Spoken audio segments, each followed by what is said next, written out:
Hi there, ADIM attendees. This is Scott Valentine with a recap of the CloneStamp painting technique that I showed you on the first day of the conference this year. Here's the final product, and I'd like to take apart the little details in this before I show you how to set up the document and actually work through the technique yourself. So, what we did was actually start with a reference painting right here. Let's just go to the back, right? So, when I begin painting in this area, I have a background canvas, which is just my texture layer. It's what we'll call the substrate. And then initially I laid down this reference image, and that's really just to lay down some guidelines to give me some boundaries to work with when I go through the underpainting stage. Now, to make some of this stand off a little bit easier, I also went ahead and started off with some canvas preparation by adding a gradient fill, which you can find here under Layer, New Fill Layer, Gradient. Right? And if you click OK, you get the option of selecting this gradient option here and choosing a preset. I've actually made this tobacco burst to kind of complement this style and the look that I'm going for. All right, I'll cancel out of that. And then I've also added a black filled layer and called it Gate. And the reason for this is that I can adjust the intensity of that gradient fill. Right? And I do that occasionally while I'm painting just to bring out some of the more detailed areas and see what I'm working on, because occasionally when you're painting things get pretty subtle. Now, to allow the texture to come through all of this that we had on the canvas layer, the gradient fill layer itself is set to multiply. Alright, the reference layer is painted down, and then I begin in with the underpainting. The underpainting itself is really not meant to have a whole lot of detail. It's meant to block in large shapes. So let's turn off the reference layer so we don't see the two of those combined. And this is all I've done with the CloneStamp tool, is to follow the contours of the face, and I really want to leave a lot of brush strokes in there. So it's important to make the brush strokes in such a way that you imagine the painter would do. If you have a classical background in painting, this will make sense to you. But if you're like me, you kind of had to discover this by watching carefully other people paint and looking at some of the old masters for reference. So I wanted to make sure that the contours were set in place by the brushstrokes itself, and that there was enough room left so that it would show through in the final product. Now, once I had the blocked in area for the underpainting, I added a little bit more detail, and you can see that fills in some of the blanks and defines a little more of the edge, but I haven't gone too far with details. For example, you can see here in the lips, it's still dominated largely by just a couple of shades and the brush strokes around the edges. Let's bring this down so we can see the eyes. Then I added in the actual detail. I was careful to leave as many hints of brush strokes as I possibly could. So you can see they're all over the place, including the whites of the eyes. And especially in bright areas, you're going to want to see some of those brush strokes, because that's really what will sell the idea that this is a painting and not a photograph. The lips now have more detail, the nose is more defined, but I haven't made things solid black, and I haven't overdone the amount of paint, the density of paint you might see. There's a little extra detail in the hair that you may or may not choose to include. That's entirely your choice. Alright, then the final thing that I did for the actual painting was the shaping layer, and that's where we get a lot of that classical look, right? We increase dynamics, we deepen the shadows quite a bit, and I've added a little bit of tonal variation in here. And it sometimes will show through the final color layer, but not always, so don't get too hung up on it. The secret to doing this shaping is to simply change the blending modes, either of the tool, the CloneStamp tool that you're using, or changing the layer blending modes in the source document. But you can see all that shaping happens just on one layer. Okay? Right. Now, once the painting is generally complete, we'll add a color fill layer, which is also the same place as the gradient fill. Layer, New Fill, Solid Color, and you get to choose your color. And one of the reasons I like fill layers rather than actually just filling with pixels is that I get to change it. If I double click on this, I can now drag around and see the effects in real time rather than having to keep backspacing and filling. And if I didn't like the change that I made, now I just have to hold on the Option or Alt key and set Reset, and I go back to where I started. So I can experiment without fear of losing my information. Next up, I have a set of dodge and burn tools, and that helps me work the entire image and give more shape to the face. And again, I'm trying to emphasize and pull out the areas that are very curved to give them a lot of dimensionality. This is the chiaroscuro of the image, the balance between light and dark. Now finally, we need to age it quite a bit, so I'll zoom in. And I've treated the texture in two different ways. The first one is the face texture, right?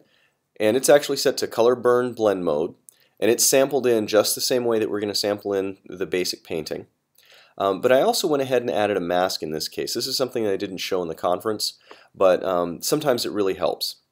This mask is simply a clouds layer, render, filter, clouds, or filter, render, clouds, right? And then I blurred it. And that gave me a mottled effect to the texture. So it's not uniform. And one of the things you'll see about some of these textures, depending on the style you choose, it's not going to behave the same all across the surface of your image. And we'll look at some other ways to control that also. Finally, up in the left corner here, you'll see the application of the canvas texture. And again, that's a little more subtle. The scale of the texture is quite a bit different. And that's there to help sell the overall idea that the entire image was painted a long time ago. Alright, so let's go ahead and set up our image. Now if you can keep some of this in mind, hopefully the rest of it will make a lot more sense.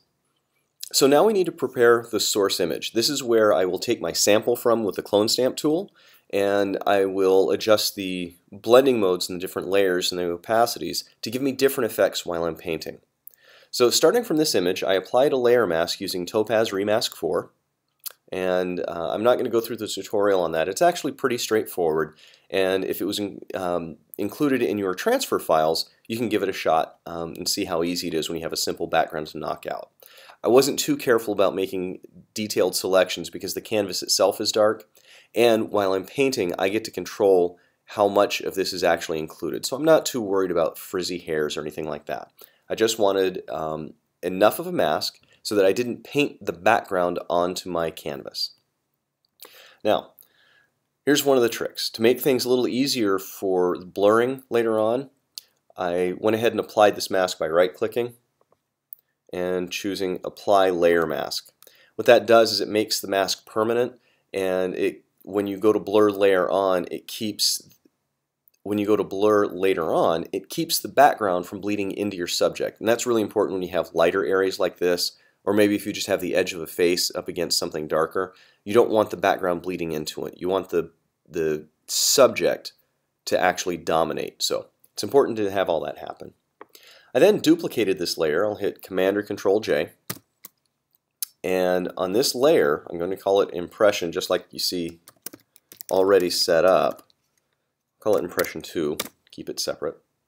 And then I'm going to use Topaz Simplify again. Filter, Topaz Labs, and Simplify 4.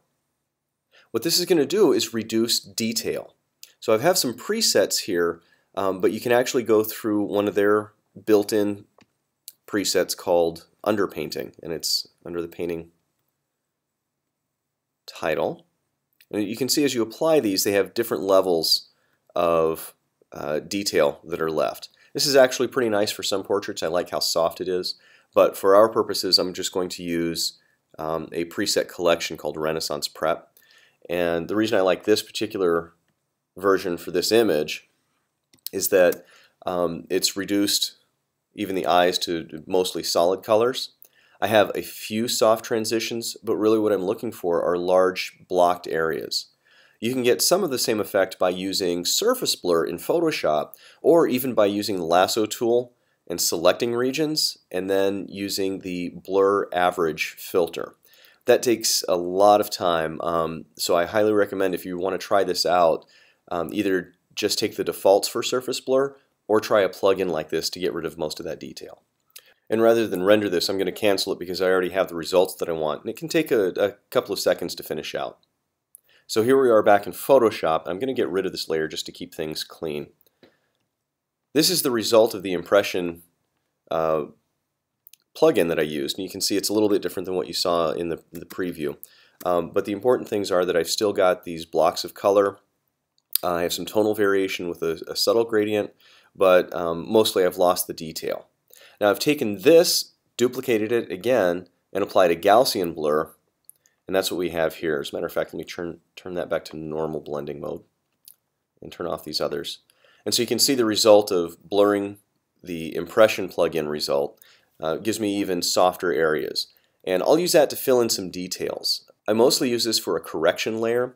If I have some spots where I've gone over it in too much detail and I start getting the actual skin texture or hair texture, I'll go back with the blur layer selected and fill in some areas to obliterate some of that detail so it still has that painting effect. Now the other nice thing about using these blurs is that as you're brushing, you'll see here in just a moment, the CloneStamp tool can use the bristle brushes. And these little areas that are softer on the edge, if you get a bristle from your brush kind of dragging out in there, it sort of looks like the real thing. You actually get the benefit of this soft gradient as if the artist were lifting their brush up when they come by these areas. And so pay attention to that when you're working. As you work in some of these softer areas, you get to see the effects of the bristle brush, and it really gives a lot of realism. Now, the last thing, this is my secret sauce trick here.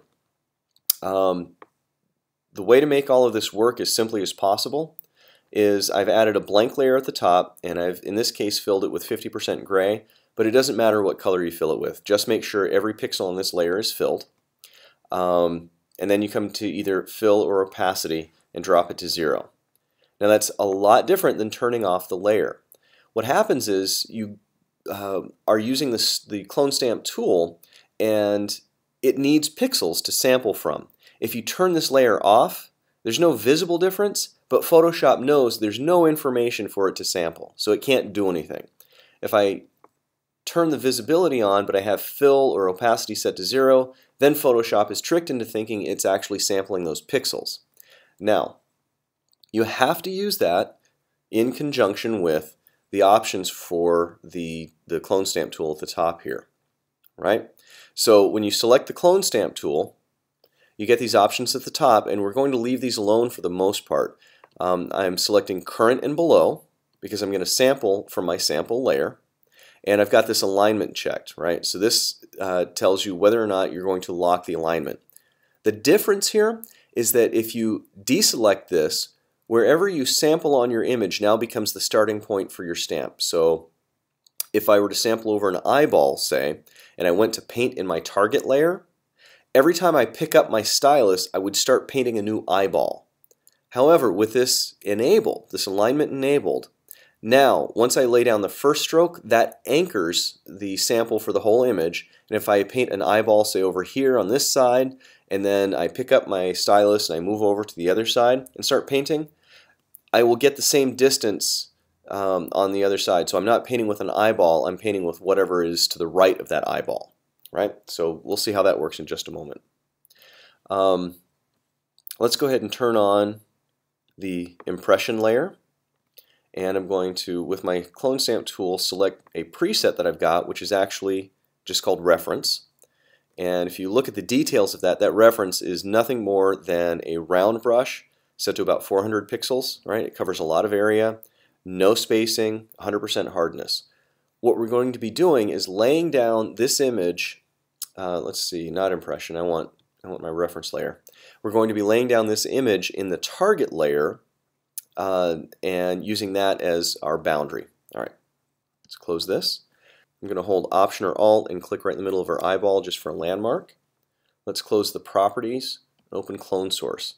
Now you can see right now the clone source should be defaulted to 100% for the width and height, no angle, no XY offset, no frame offset, nothing else. I've also got Show Overlay on, and you can see right now since I've collected that sample, wherever if I touch down on the canvas, this sample will start at that point. So let's go over to my target. The target is just my canvas, and in this case I've made sure that my source and my target are the same size. Let's take a look at that really quickly. Image size. I've got an 8x10 image at 300 dpi, and I'm sampling from an 8x10 image at 300 dpi. I'm sorry, ppi, pixels per inch, not dots, pixels per inch. Okay, so as long as the documents have the same dimension, I know that they're going to line up in here. All right. I've created a new layer, and I'm going to name it reference. And I'll just make a random paint stroke anywhere on here. As long as I only make the one stroke, it doesn't matter. But look at this offset, right? I now have minus 66 and minus 80. Or minus 66 and 80. That is the difference in location from where I sampled to where I started painting relative to these two open documents. I'm going to do Command or Control Z to undo that. And you see the offset's changed a little bit. But because I have already pre-selected alignment, I can control that offset. So 0 and 0, press Enter to deselect the box. And now as I move the marker around, you can see that I've locked down that relative position. So I'm just going to paint very broadly. I'm just scribbling. Right. There we go.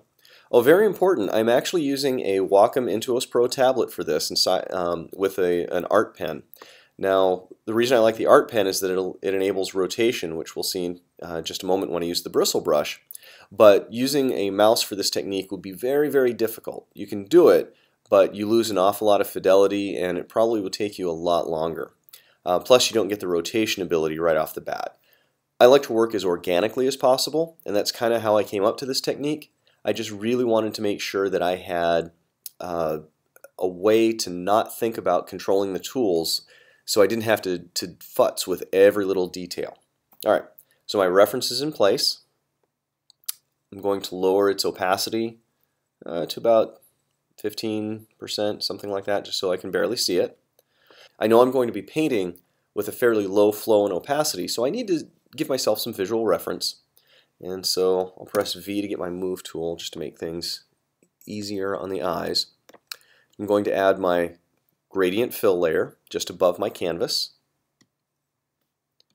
Click the gradient and choose my tobacco burst preset and select OK. I can leave it at linear, radial, whatever I want. Let's choose linear and change the angle. All right. Let's drag it up a little bit. I want the light source to somewhat match the reflection on her forehead. So let's play with that a little bit. There we go. That looks pretty good. Now to preserve some of that texture, let's change the blend mode of the gradient fill to multiply. And now, because it's a little bit bright and I know I'm going to want to go back and forth here, I need some darker areas. So I'm going to fill a layer with black and lower its opacity so just a little bit of the gradient comes through. There we go. Let's name that gate for good housekeeping. Alright, we're ready to start laying down our underpainting. I know it takes a little bit of prep to get in there, but it's worth it at the end. Create a new layer, call it underpainting, and now I have another brush preset. Alright, so let me hit the S tool, and I have underpainting. That is a bristle brush. It's this guy right here. Right? It's a flat fan brush down at the bottom. The bristles are about 66%. I've kept the length fairly short, and the thickness is somewhat moderate. You will have to adjust these based on the actual dimensions of your image, the texture that you want, and the look of the brush strokes. So this is where I'm starting. Go ahead and take this. A lot of it comes from the default. I've also lowered the spacing down to about 2%, just because I don't like gaps in the painting strokes. But you'll start to notice that your processor will get awfully warm as you paint like this. Go ahead and get to it. Now, because I'm going to paint the underpainting, I need to make sure that my impression layer is visible. And I'll turn off the background so that these edges are not hard. And I'll start working in on all these blocks. On the underpainting layer then, I can just start making strokes. There. I just want to follow the contours as much as possible. There we go. Just general areas. Now you notice I'm not painting at full opacity. Opacity itself is set to 25%, but very important, flow is set to about 10%. The difference is opacity locks the total opacity of the paint that you're laying down with your brush. And so no matter how many more times you scrub back and forth without picking up the pen, you won't get any more density of paint. Flow, on the other hand, does let you scrub back and forth without picking up the stylus. I encourage you to play with that if you're not already familiar with it, but for the moment, just go ahead and use these kinds of settings to slowly build up your painting. So really what I'm looking for here is to leave some of the texture below and to define the curvature of my subject. Set a little perspective in there. I don't want to fill in a whole lot. I just want to make sure that I know where the boundaries of the face and the hair are. And I want some of that texture to flow through from the canvas into my underpainting. All right, let's get a little bit of the clothing in there. Some of that highlight. And because it's a little bit hard to see down here, I'm going to temporarily turn off my black layer and the gradient fill and just make sure that I can get to her sleeves. Remember, none of this is set in stone. You just want to make sure that you are adequately defining your areas, because you're going to turn off the reference layer here in a little bit, and a lot of this detail that you see showing through is going to go away. And it's also okay to leave a lot of this unfinished. As you work in some of these details, maybe you never go back and refine any of this. You just kind of let it be a hint. Remember, if you were a painter of old, you probably had a lot of time to work on these, but if you were popular, you might have gotten a few other commissions. Darker areas could not be hidden or could not be visible anyway, so maybe you didn't spend a whole lot of time on it. And you wanted to spend the majority of your time on the details that were important. And so you'll have to make that stylistic choice. You can get as furiously detailed with it as you want, but you'll risk losing some of that texture. Okay. All right, now let's turn off the reference layer and see what we've got. I need to fill in a little bit more, so I'm going to use a smaller brush. And I need a bit more dimension on here, so I'm going to follow the contours a bit more. And you'll notice, because I've sampled from that impression result, I've still got a fairly hard edge to work with, so I want to make sure not to work that too much. I don't want it to be dominant. Just hint at that, and we can come back and soften that a little bit later.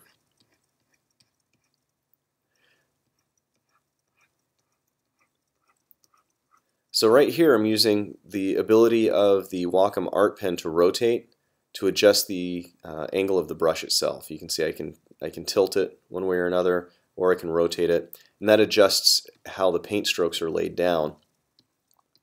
And typically, if you were painting a portrait in the olden days, you would have a small variety of brushes to work with, but you wouldn't necessarily have a huge range. So try and be a little consistent as you're working through this. There we go.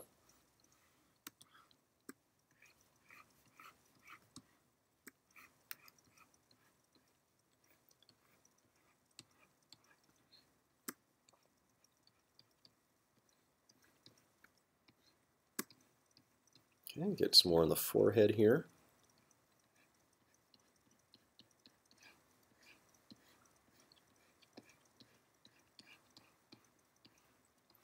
A little bit less dense over in the darker areas, fewer brush strokes. Let's get a little more base on that eye. Curve over the nose. There we go. And let's just bring out a little bit of the hair. You can see that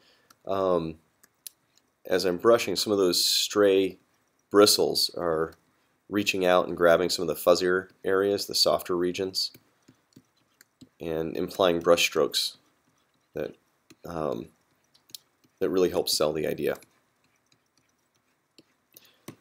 And especially in things like this where you have highlights for hair, don't feel obligated to cover absolutely everything. Sometimes just working a few little spots will add a lot more dimension without a whole lot of work.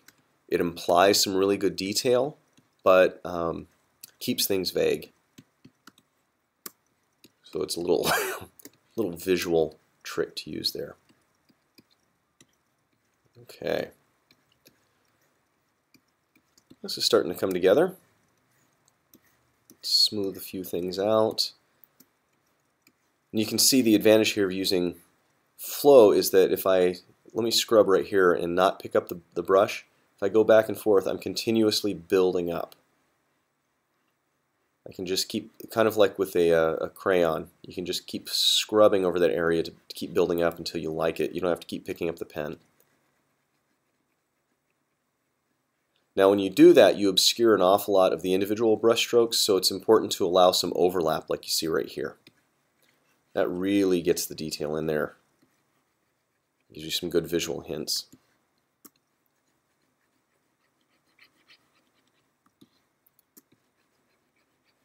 There we go.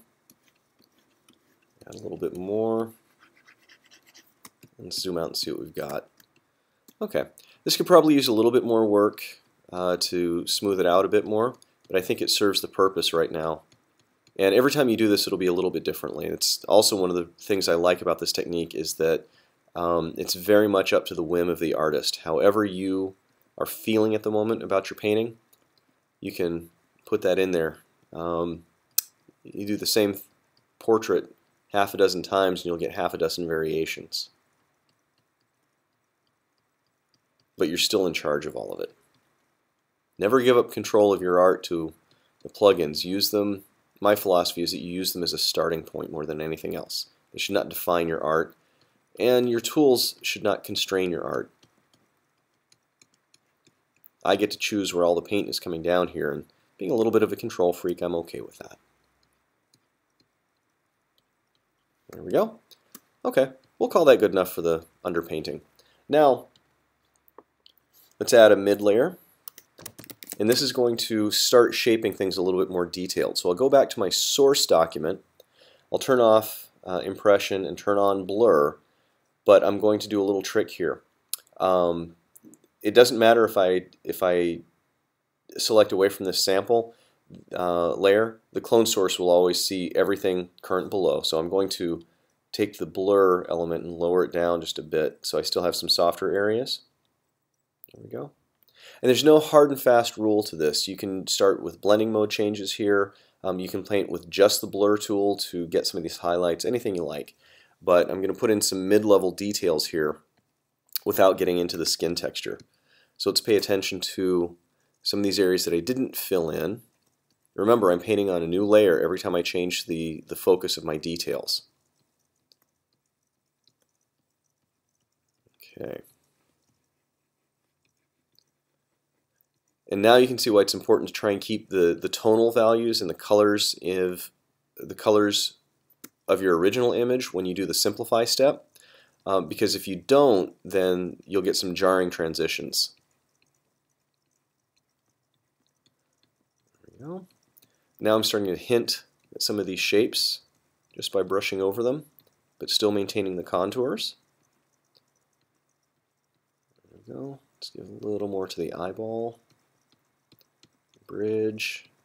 There we go. Now I'm going to rotate the brush and paint down on the lips to get some of those highlights, but I want to be careful not to get too many just yet. It's okay. A little bit more. That's it. So we want some of this detail to start showing through and fill in the blanks. We also want to kind of cross that divide between realism and impression in this. We want to imply details, but we want to give just enough actual detail so that there's interest. There we go. Okay.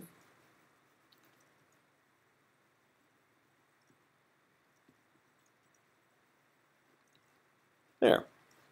Let's do a little treatment on the hair. I don't want to get too much because in the source document you can see some of these edges and fine details showing through. I want to avoid that in the hair until the last step. So I'm just going to pick out a few little areas to highlight.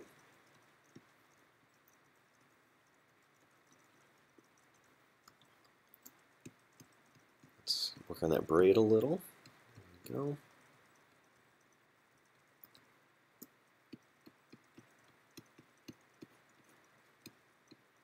Okay.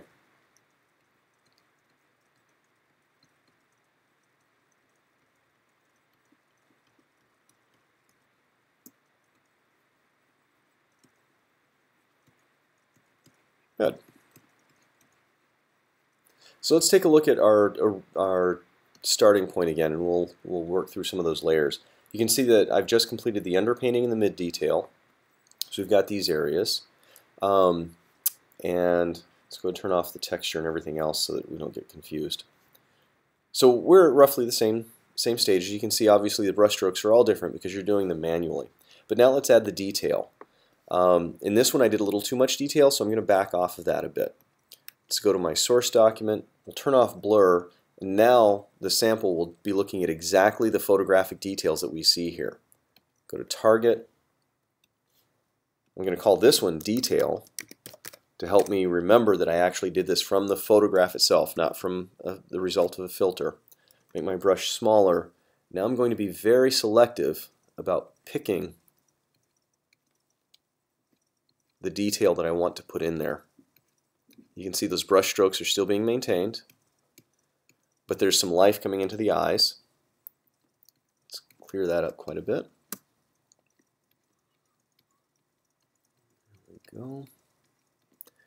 So in the end, it'll be some of the imperfection that that makes it perfect, right?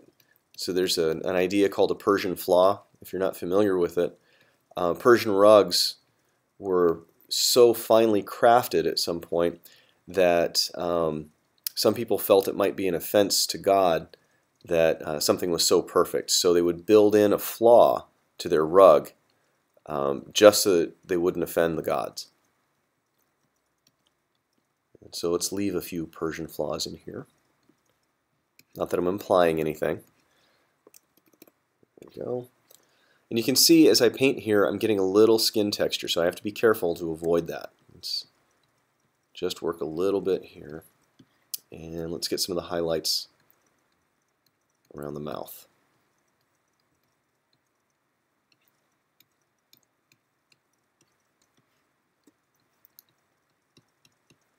There we go. Now we can pick out a few details in the hair, frame it, and some angled strokes on the braid to get the highlights. There we go. So I am being very selective about what details I want to actually show and what details I want to imply. All right.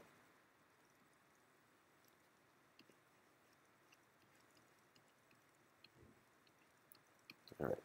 So as I mentioned earlier, one of the things I use the blur tool or the blur layer for is to hide some of these places where I've gotten a little overexcited with the brush. And you can see I've got skin texture coming up here. So let's go ahead and add another layer on top of this.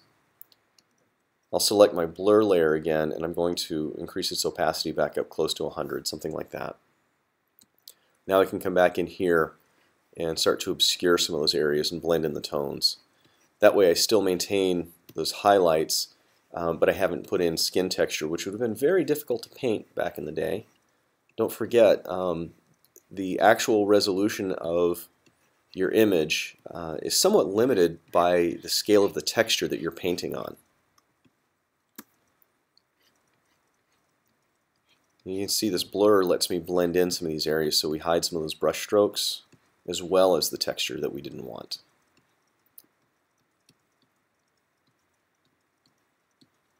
And ultimately, of course, it's up to you how much of the brush strokes you want seen, what total effect you want, level of realism, style that you're trying to emulate. Hopefully, you'll take this technique and run with it to come up with something completely different.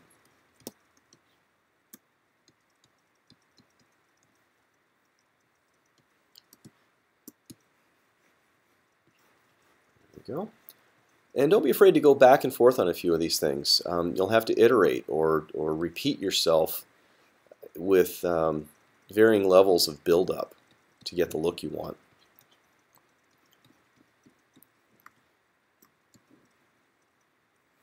we go.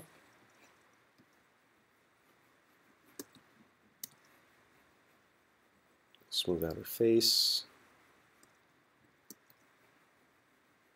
And I'm still following the contours as much as possible. I want to make sure that what I represent here would have been fairly likely had I not had the luxury of tools like, say, undo or multiple layers, blending modes, things like that. There we go. Okay, we're starting to get a little pale. So I'm going to go over this same layer a bit with the multiply blend mode in the source document. That'll be the first time we look at blending mode changes here. You can see she's looking a little powdery. I've gone a little over the other direction. So let's turn this to multiply, and you can see the blur is now multiplying with the base layer, so everything's much darker. But I'm going to pay attention mostly to the dark and mid tones and try and stay away from the highlights with this one. A larger brush, and I'm actually going to lower the opacity a bit so I have even more subtle control. And I'm making individual strokes now rather than scrubbing anything. There we go.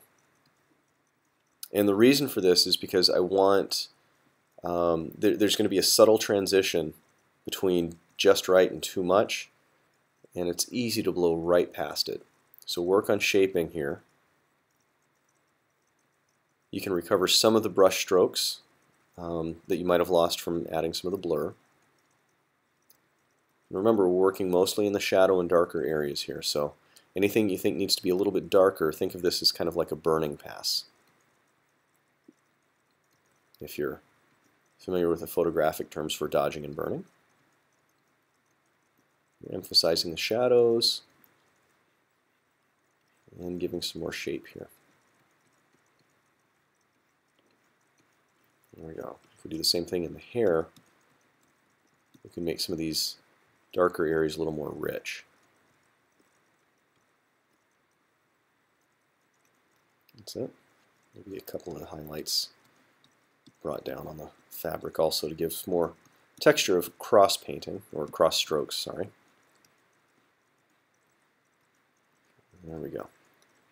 Now I find that if I work too quickly with this, I end up getting very muddy, ugly colors. And so I prefer to work slowly and kind of sneak up on the end result. Let's bring these highlights down a little. Yeah, see, I feel like I went a little bit far right there.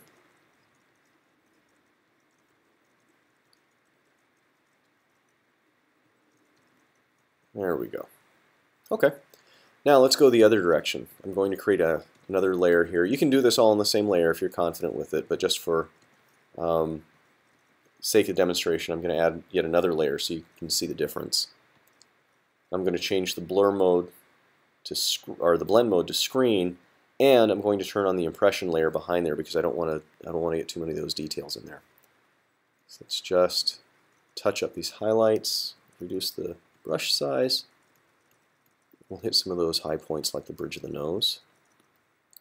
And maybe these highlights in the eye to give them a little more oomph. Okay, on the lip. There we go. Okay. Let's take out some of that we just did and cover that up. Now traditionally, because you didn't have multiple undos, you might have to go over areas multiple times with different layers of paint. So it's okay to think in those terms also. Alright. And I think that'll do it for the painting part of this. So let's go ahead and jump into the texture areas. Grab some of these highlights.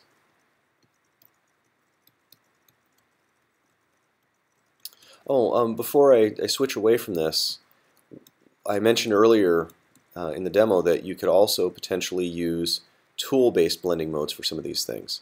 If I change, knowing that I'm painting from a screen layer, if I change here to screen also, as I build up on here and scrub over and over again, every bit of paint that I'm laying down now is combining and multiplying, or I'm sorry, blending with paint that's only on this layer. So as I continue to paint in these areas, it gets lighter and lighter and lighter and lighter and lighter, even though it's not that light in the original image, right? It's it's blending on the same layer. I don't really like that look, but I wanted to give you an opportunity to see that this is yet another way you could paint in your highlights and darks. Rather than changing the blending mode of the layers here, change the blend mode of the tool and see if that works for you also. But I'm going to get rid of that one for now. All right, let's go ahead and group these layers together. And let's add a color fill layer.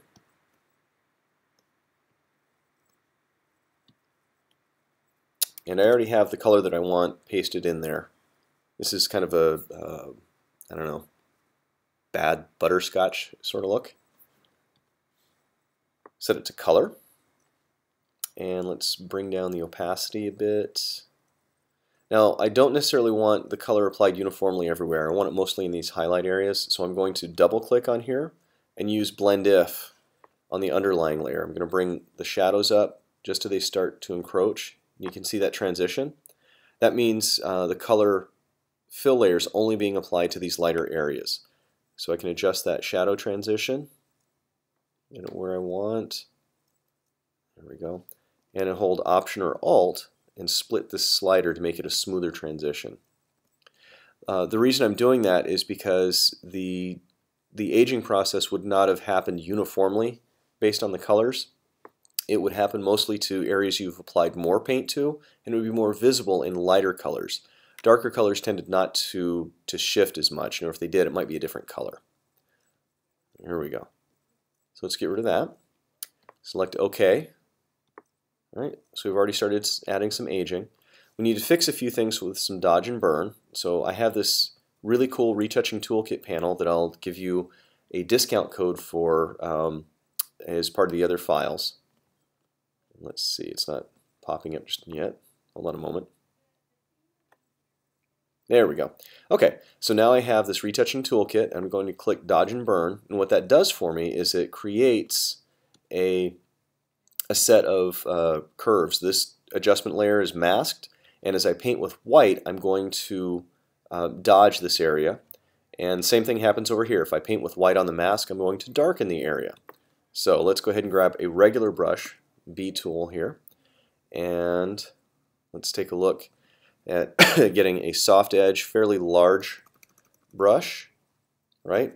Zero spacing, and in this case I want flow to be about 1% and opacity can stay at 100. But let's work on the highlight areas first.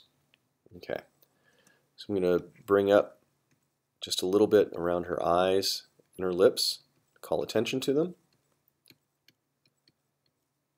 Go. We'll do a little bit of shaping under that eye, right there. That's probably all I really need. And we're going to go to the burn layer and very carefully go around these outside edges to bring it down. I really want to emphasize the transitions here. And if it goes a little too fast, you can always lower the opacity of that or change the curve that comes with it. If I do this and use the properties panel, you can see this curve right here can be adjusted also. There we go. Okay, let's go back to burn. I'm going to darken some of this down. And you can even lower the opacity if it's painting too quickly.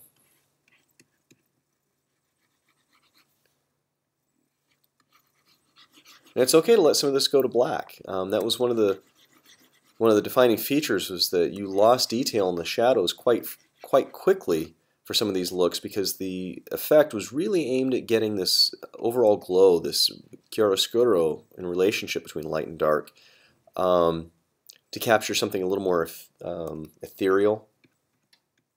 All right, let's darken just the iris a bit, eyebrows. There we go. So I'm going for kind of a dreamy effect. I'll leave that highlight in place. Let's bring the nose down a little. And this gives you an opportunity to do some additional shaping. A little far there. Let's erase some of that. This triangle is actually pretty important if you're simulating a Rembrandt style lighting. It's key. It's the defining feature. So you can work that in. But be careful because this transition affects how her face looks. So if I want that cheekbone a little bit softer, I can broaden that out a little. All right, so the transition is a little easier, and that affects the way she looks. Let's burn a little bit more on the mouth. There we go. This gives us a lot of dimensionality in the face, right? So if I turn off the dodge and burn layers, you can see it's quite a dramatic change. So the texture layers are next, and they're run almost exactly the same way, but they're actually a little bit easier to deal with. Let's do the face. I'm not going to worry about the background texture because it behaves exactly the same way. I have a paint layer that's also open, and the original image has color to it, and it's just this crackled paint look. The reason I chose this particular image is because the scale matched pretty well with the target document, and so I wanted to make sure that the cracks were going to be a reasonable size, right? So, and you'll see that when I start painting. It also has dimensions that are very similar. It doesn't have to be exact because I'm not trying to match perspective here, but it's also 300 dpi. It's also in RGB, so the color space is the same, and it's about 8 inches wide, so that's all the same. I desaturated it, and just for grins I added a sample layer at the top here. This is exactly the same kind of sample layer that we used in the other source document, meaning it's got a 0% fill and it's just a flat color. I'll grab my CloneStamp tool yet again. Let's open up the clone source panel. I'll select another sample so I don't overwrite my original painting. The reason for that is in case I go back or decide to want to change something later before I close the documents, I want to make sure that I have it all squared away. So I'll just zoom out and select someplace at random. It doesn't really matter. I'm not going to worry about offset in this case, but I am going to go back to my target layer, and let's actually call that face texture. There we go. And I'll just start painting. I've got an opacity of 10% and flow of 10% left over from when we were doing the underpainting or detail painting. So I'm going to build up that texture slowly. The reason I want it in grayscale is because some of the blend modes will ignore middle gray. Right? And you'll notice I'm painting mostly in highlight areas at the moment. The reason for that is because you would have put up more paints in highlight areas, and so they're more susceptible to cracking. Plus, it's a little more visible there, even if it does happen in the other areas. And that gray is starting to show through, and it's changing the light values, and I don't really want that. So we need to figure out a way to deal with that. There are a bunch of blending modes you can try. Classic one is multiply, which typically ignores middle gray, and if you set your values properly, it'll blend the way you expect. Another one you can try is color burn, which is even a little more subtle. You can try darker color, but I don't necessarily, that's going to be kind of a crapshoot here unless you have a really calibrated eye. Soft light, overlay, a lot of those will work. I'm going to stick with color burn, and you can see right here the gray has started to darken some of these spots. So I'm going to double click on that layer and bring up my advanced blending options. And once again, we're going to tweak both of these sets of sliders. These may not be visible on the screen, but it's important to know that you can adjust both of these, and so that's why I'm showing it to you, because you'll definitely want control, because your colors will be different than what I'm painting with here. You know what, I'm going to leave that one all the way up and adjust this. Now this one, this top slider, is affecting what of the texture layer actually comes through rather than multiplying what's beneath it. So if there's something that's a middle gray value, that will become invisible, but there'll be a soft transition. There we go. I think that looks pretty good. Lower the opacity a little, and we can continue painting in some of these areas. Bring back some of that texture. Now you'll notice I've still got the texture aligned. If I wanted to go through and say add even more smaller cracks in these areas, it would be a very simple matter without changing my document or my sampler or anything else to add a new layer. I won't bother naming it at the moment, but I can come over here to my scale, and when I start dragging this, you'll see an overlay of your sample. And now you can kind of gauge the scale. You see how those are getting smaller?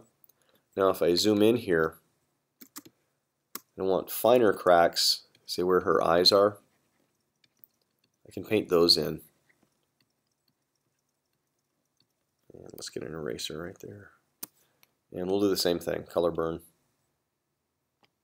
And I'm not going to bother with the blending modes on that. But now I can paint multiple versions of that texture if I need just a little more hint of fine aging, especially in these areas where there's transition. Right? Because the composition of the paint would have changed based on the pigment used. And so it wouldn't be uncommon to have cracks along boundaries that would be slightly different than cracks in larger areas. There. A little finishing touch with opacity, and then do the same thing on the background, and you have pretty much everything you need for your final image. Let's go ahead and put this all the way up. We'll show the before and after. So that's our final product. That's where we started. And of course, like I said previously, everything that you do is going to be a little bit different each time. So it doesn't look exactly like what I started with, but that's one of the beauties of this particular technique, is that you can do it multiple times and keep coming up with different looks based on how you feel at the moment. So hopefully this provides some more information. It gives you a lot more detail about how to step through the process. And more importantly, I hope it gives you a concept of the actual workflow so that you can work through this without having to pay attention to your steps. It just progresses naturally for you. If you have any questions, I will provide an email address. You are free to ask at any time about this or any other techniques. And I hope you've enjoyed this. Thanks a lot. Bye.